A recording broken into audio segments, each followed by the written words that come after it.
curious about the source stuff. Okay, are they just all different types, and how do you trust them? You know what I'm saying? Like, are you buying them beers? But I like because usually when you guys put stuff out there, it happens. You know what I mean? Like, is it the general managers, or is it an assistant, or is it a player, or is it just all of the above? And when do you feel comfortable enough to print it? I mean, luckily for me, I make everything up. So there's no pressure in developing sources. Occasionally, things I make up come true, which makes me look smart. No, it's a great question because, it's one of the toughest things about the job is trying to generate a collection of sources and generate a group of people that you're comfortable with insofar as them having good information, but also they're comfortable with you knowing if they share information with you that it's going to be handled in a professional way, that obviously a certain amount of anonymity will be given to sources, that I'm not running around just telling everybody what everybody else says, like there's it's a very, very nuanced thing, and I'm not saying I'm any good at it, because one of the challenges for me as a national writer, when it comes to sourcing, is that I'm also very opinionated. And so it's really created a situation where there are some people that will never talk to me or don't even care about me, or are angry with me. And then there are other people that think the things I say are pretty funny, and insightful, and like the fact that I am opinionated. And those are the people that have kind of gravitated towards me as sources over the years. So, every year it changes depending on what the story du jour might be. I might be talking to an agent more one year than another year. Might be talking to some teams more one year than another year, just based on who's going to be up for a contract or who's good or who's not.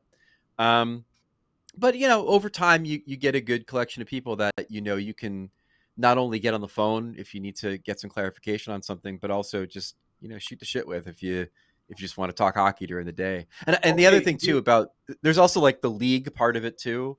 And in those cases, it's sometimes a lot tougher to get people to talk about the league because there's a cone of silence about certain subjects, and you also don't want to rock the boat if things are kind of progressing, like trying to get people to talk candidly about the CBA, for example, like in the weeks prior to its ratification, was difficult just because no one wanted to be the one who leaks something and all of a sudden the process gets messed up. But the league is actually pretty good. If I've got a question about a story and I just need to get a response from Bill Daly, for example, for clarification, they're pretty good with getting back to me. Do you ever have anybody that calls you and gives you info, or is it mainly always you calling somebody else?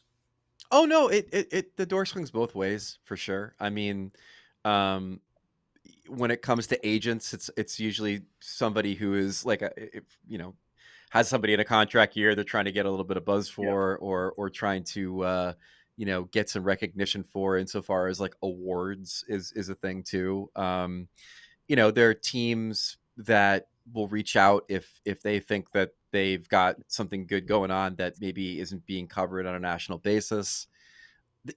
I should say the ESPN of it all is also a big deal. I mean, when you are working for ESPN and then on top of that, you're working for a rights holder, it does create a little bit more of an access point than I would have had working somewhere else. I mean, you're saying that ESPN opens doors that Puck Daddy or AOL Faceoff doesn't?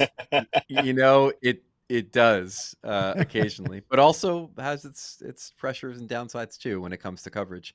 But I think honestly, the most times that I hear from people calling me is after I write something and it resonates, and then I get people calling me to kind of add their 2 cents in. Like the McKenna thing that ran today.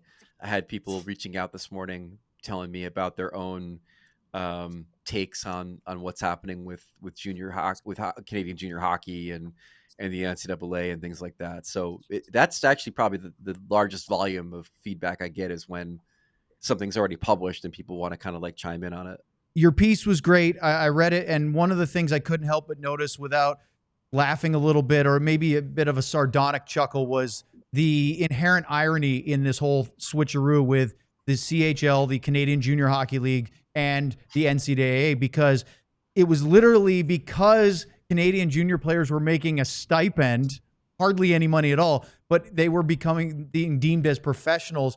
And now Gavin McKenna, although his agent, as you wrote, insists that NIL money was not the driving factor, his NIL money is a huge part of why he's going to college hockey. And I can't help but laugh at the irony of that. He's getting $700K or in the neighborhood from Penn State boosters. I mean, that's not chump change. And it wasn't simply just that the players were getting a stipend. It was also the NCAA saying that there were players on professional contracts playing in Canadian juniors. So, by virtue of that, they considered the Canadian juniors to be a professional league. And so NCAA rules prohibited college players from playing Canadian junior and then playing in the NCAA. And so for those who don't know, that used to be the pressure point for kids that were like 15. It was like you could either go and play junior hockey in Canada, or you could decide you're going to go and play in the NCAA. And typically a lot of them would choose Canadian junior instead. So the rules dramatically changed last year officially, in which the NCAA allowed kids who played Canadian junior to come and play college hockey after that. And McKenna is the perfect case. Like, he played 2.5 seasons basically in Medicine Hat, and now he's going to play his final year before his draft year with Penn State, make $700,000, basically become the face of that program, have Penn State next to his name for the rest of his life.